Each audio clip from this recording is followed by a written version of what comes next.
right. I ruin stuff. That's just my way. All right, welcome back. Man, so much going on. We've had Christ is risen. He is risen indeed. Hallelujah. That's right. And so what a time it is to preach and proclaim our Lord's victory over the grave in a world that is captivated by the specter of death. What a time to be a preacher. So we have our Easter text, Matthew 28, verses 1 through 10. And yeah, let's get after it.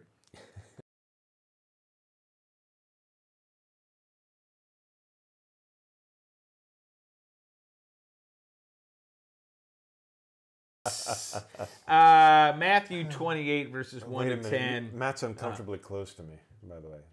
We're not social This distancing is. I'm properly. leaning back. Sorry, I will try to stay back here. Yeah. We're recording this from an undisclosed location. That's right. That's right. So we are a virus-free spot. But we And are sanitizing. We do. You know, it is worth saying.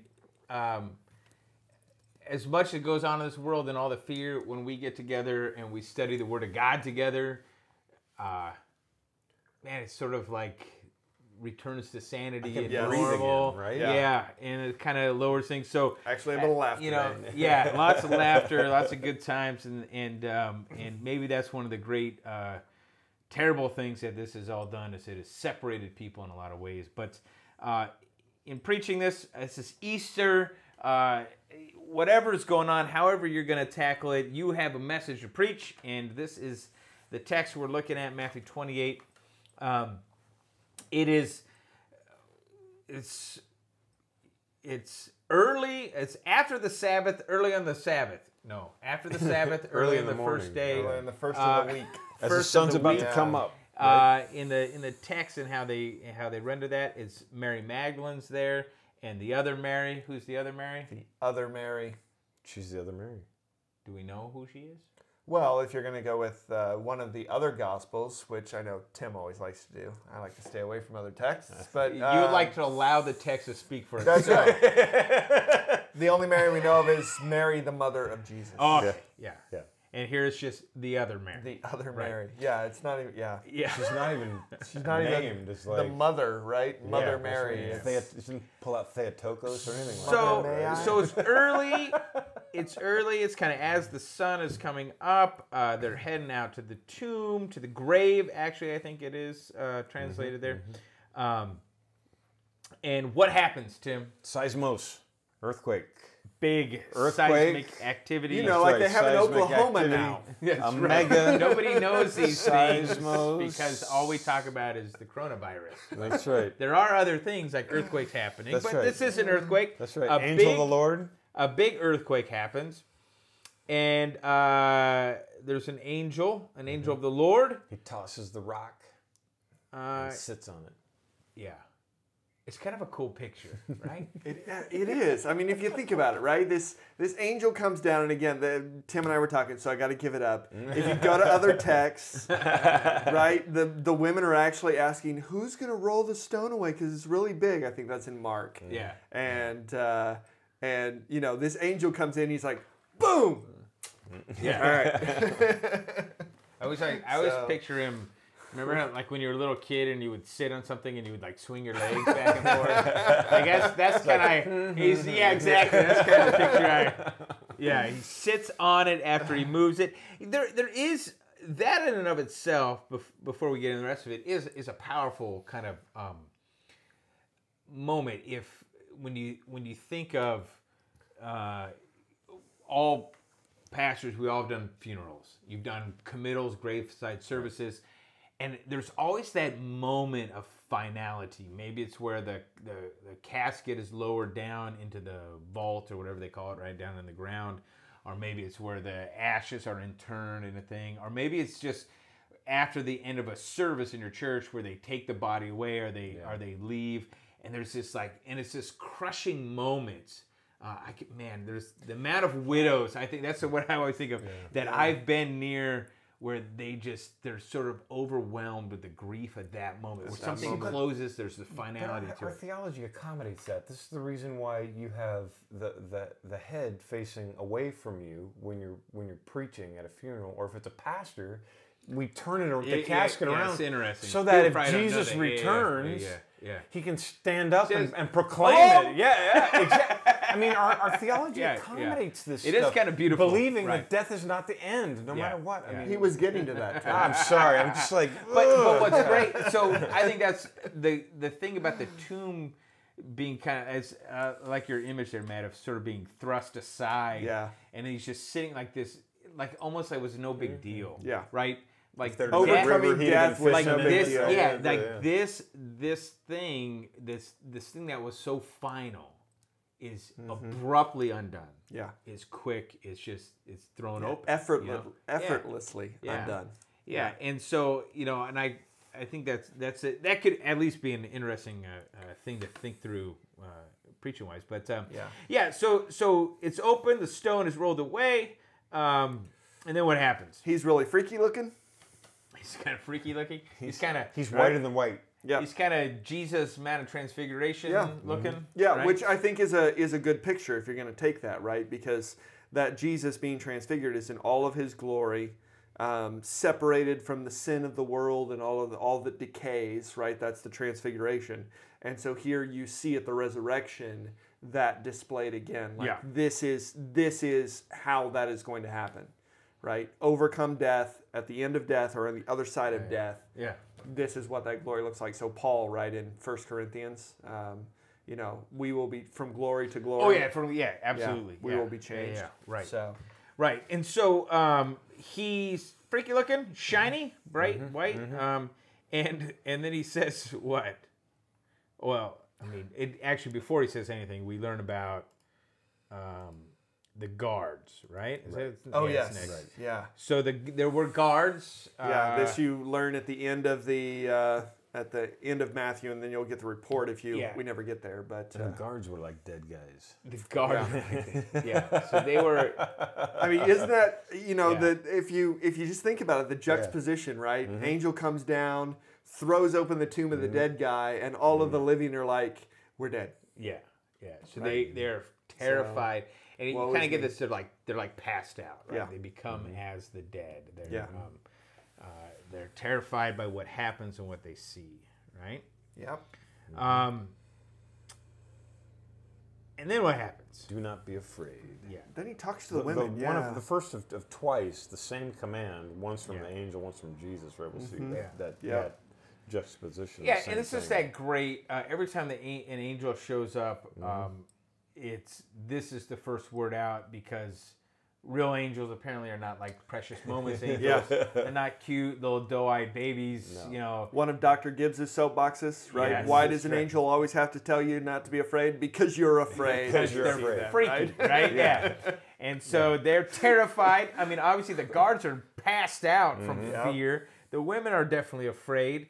And so the first word is this beautiful word, and a beautiful word for today, right? Right. With this is like shooting fish in a barrel, guys. Think about it. All the churches that are closed, people that are not meeting, that are getting their sermons online, or huddled in their homes, watching all this CNN sort of stuff. Monday through Saturday. Yeah, here's the language, right? Do not be afraid, or stop. Even you could translate it. Stop fearing. Right? Yeah. That mode of living, that way of that approaching, present tense thing almost. The gifts of God is over with. Do not fear this. And if you read this text, the angel doesn't. I mean, we always have this image of the stone opening and Jesus walking from the tomb, right? In Matthew's text, the angel throws open the tomb to show you it's empty. It's empty. Right. He's not in there anymore. He's not in there. So it's not like you had to let him out. He's already loose. He's like, hey, let me out. So this is different from Lazarus, right? Where you had to roll the stone away to let him out. Right. Yeah, he's gone. He's already victorious over death, even at this point. I'm just so convinced, right? Lazarus happened like 2 weeks ago. Yeah. Yeah. Yeah. Where are they? Well, this is why Jesus weeps, right? Right? If you're going to Yeah. go with that Yeah. argument, this Right. is Yeah. why, Why? because Yeah. Right. because they just don't get They it. don't get it. They don't get it. So yeah, he's not there. The angel says, what's his words to the women then? I know you're Besides looking for being Jesus. Yeah. You're looking for him. Yeah. Not here. Yeah. Hadn't been here for a little bit. Not a good, not a good place. So he's Oh, not. look, by the way, yeah, and then look, right? Yeah. So he See where he's at? invites him to check it out, Yeah. sort of thing. Yeah. Which you get that in the other gospels Yes, too. you do. Kind of, hey, look where he Yeah. was, right? Yeah. He's not there. Yeah. By the way, examine just it. as he said, and that is if you want to talk about it like a handle you could preach on, that's a great one, right? Man, if you build off the Lazarus thing, like his word was, Lazarus, come out. Lazarus, he doesn't have any choice really. Right. He obeys the word of God, and he's given you a word. He said he would rise. Yeah. That's exactly what happened. Yep. In that Lazarus text, I know that was forever ago. Yeah, it was but 2 weeks ago. Yeah. 2 weeks ago. But one of the great things about that, like thinking back to it, was he starts that whole thing with saying that this illness will not end in death, right? And it plays out that way, like death, what you think is death, doesn't end in death. Right. Right. Not for the It's the people prophetic of word God. for all Christians. Yeah. Well, and again, Lazarus, Which right? is why you shouldn't fear. His illness didn't end in death. It went through death, but it did not end there. Yes, right? right. Death was not Right. an end. So of that. it's like what Tim was saying. Yeah. So for Christians today too, Yeah. you may go through it, yeah, but that's not your end. it's not your It's end. never your end. Right? So, yeah, and I was just looking back, the Good Friday text, Mary Reminds me of Magdalene. the Sunny in Philadelphia, where he's talking about the science and he's got the whiteboard out and he's talking. Oh, I went and watched that episode. That was fun. Yeah. Sorry. That Mary Magdalene and Mary were there when they buried Jesus, right? So they know where he was laid. Yes. And the angel says, "You remember that spot? Yeah. Right? Yeah. It was right there. Check it out. Yeah. Check it out. Because sometimes It's science empty. is Yeah. wrong. So not only is he not there, right? Sometimes it lies. But they're given instructions. And what are their instructions? Go. Become angels. Yeah. Yeah, Perennial I mean, Essentially, again, yeah. if we're going to go with the Greek, right? Become the messengers, because that's what angel That's right. means. Yeah. So, And tell his disciples that he's risen from the dead, and to see him where Galilee. in the Galilee. in the Galilee. Yeah. But it's cool because Jesus meets them, those two women, long before they get there. Right. Right. Yeah. And then just repeats everything. So yeah, which is funny. Yeah. So the angel says, obviously he's not here. Go tell his disciples he's risen from the dead, and he's going to see them in the Galilee, and so And here, unlike in Mark, where it says they told nothing to no one because they were afraid, right? Here they're actually running joyfully to Yes. the disciples. Well, full of fear. They have Is great it- fear and oh yeah, fear and joy. That's right. Yeah. But, yeah, but which still, is kinda they're crazy, right? Yeah. But that's They're- the human experience, Sure, right? yeah. That's Yeah. Right on. depression. That's Yeah. everything. I mean, Yeah. it's just kind of this combination of Yeah. stuff. they're actually prepared to go and do that, and in the midst of that, they're stopped. Yeah, so on the way, they're kind of rushing off with fear and joy, and Jesus shows up. And, well, before we get to his words, what do they do when they see Jesus? They fall down, right? Yeah, Yeah. they worship. Right? Grab hold of They his grab feet. hold of his feet.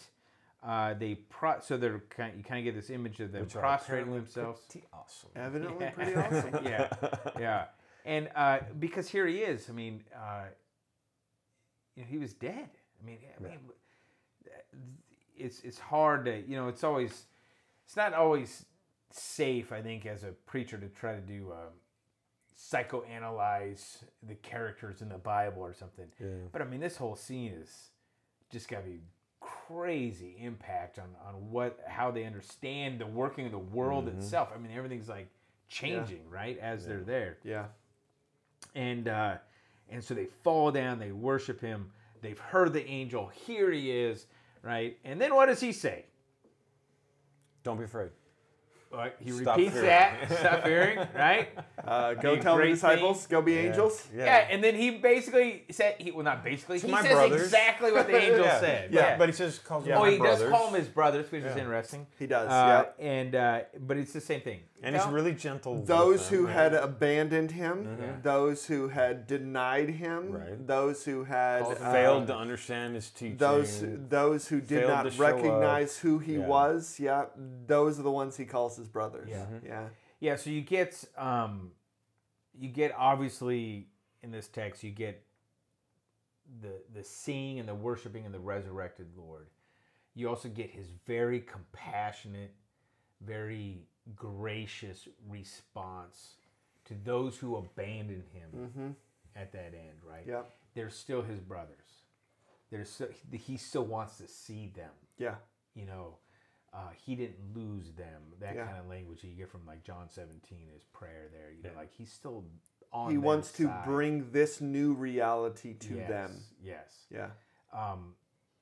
Man, I don't know how we can make that any better. To be honest, you know, you're preaching. However it is you're preaching this on Easter, whether it's with a church with people or it's online or audio or whatever, you got people that are scared. They're afraid.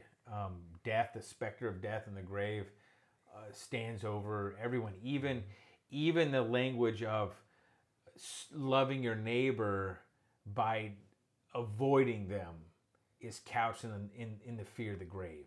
I think it's still that. It's all couched in death. Yeah, and so you have it's sort of, you know, we often say like preaching a funeral is easy, and the reason it's easy is because everyone's there for the same reason. Somebody died. Like you don't have to do the law of death. It's there. Right. And so then you have the easy thing of the proclamation of the good news of Jesus Yeah. Christ. And I think, first of all, Easter ought to be easy to preach anyway, but especially this year, right? I don't know, you guys got anything to add to that? Just kind of thoughts on focus, maybe? Yeah, I mean, you could take that refrain of stop fearing. I mean, you could do that one. Yeah. You could take the refrain of the ease of him not being in the tomb. I mean, you could take all of those things. And we live in a culture of death. We just do. I mean, what we've got going on is just evidence of that and the response to it and everything else. And the threats towards the church and social media threats and people threatening each other. And I mean, and this call to the church to stop fearing. Stop fearing. Yeah. Quit acting like this life is all there is, because we serve a God whom didn't even need to have the tomb open for him. Yeah. He was already alive, you know, and Yeah. stop it. There's something so much greater going on than your little world of influence, your little bit of life, you know, that kind of thing. Yeah. So, There's, I don't know if I'll go this way or not, but, you know, the women are going to the tomb. They witness his death. They're obviously couched in death. And yet God, in the midst of that, shows them what is really the reality, right? They're expecting to find a tomb full. They're expecting to find death. They're expecting to be mourning the loss of a loved one. And God comes to them with an angel and throws open the tomb and says, this no longer has power over you. Shocks. They're shocked by life. Yeah. Not Yeah. by death. Yeah. Right.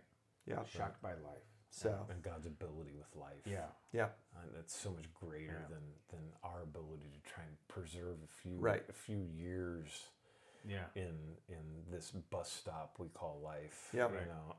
Yeah. Yeah. Yeah. Yeah, all of us are worried Yeah. about going in there, and the angel throws it open and goes, it's empty, guys. It's empty. I don't know why you're fearing this place. It's empty. Yeah. Yeah. So, To man, stare at his feet is better. it is Holy Week for you guys when you're watching this. There's a lot going on, a lot on your hearts and minds and of your people. You know, preach the word. However you can get it out there. Don't shy away from making that good proclamation, and do it. God bless you, and God bless your preaching. Give him Jesus. Yep.